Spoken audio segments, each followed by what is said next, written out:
خطبہ جمعہ مسجد حرام بتاریخ 15 شعبان 1443 ہجری بمطابق 18 مارچ 2022 عیسوی بعنوان مسلمانوں کی زندگی اور اس کے سلوک پر حلال کا اثر، خطیب معالی شیخ ڈاکٹر صالح بن حمید حفظہ اللہ وتولہ، ترجمہ بآواز حفظ الرحمان تیمی۔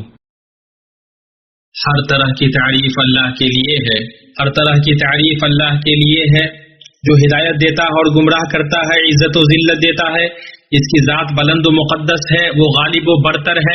میں اس پاک ذات کی حمد بیان کرتا ہوں اور اس کا شکر بجا لاتا ہوں جس نے انعام و احسان کیا اور بے شمار نوازشات سے نوازا۔ میں گواہی دیتا ہوں کہ اللہ کے سوا کوئی معبود نہیں، وہ یکتا ہے، اس کا کوئی شریک نہیں، وہ جو کرتا ہے اس کے بارے میں اس سے کوئی سوال کرنے والا نہیں، اس کے علاوہ سب سے سوال کیا جائے گا۔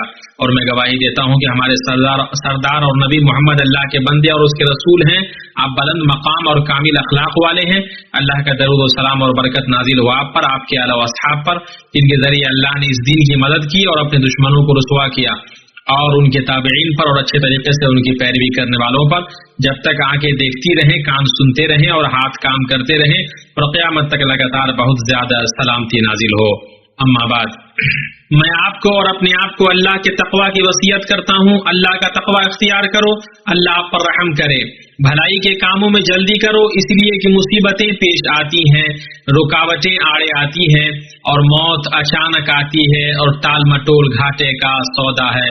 جو اپنے رب سے ڈرتا ہے اس کے لیے رب کی آزمائش آسان ہو جاتی ہے، اور جو اپنی رائے پر مغرور کرتا ہے وہ دوسرے کی رائے کو نہیں پسند کرتا ہے۔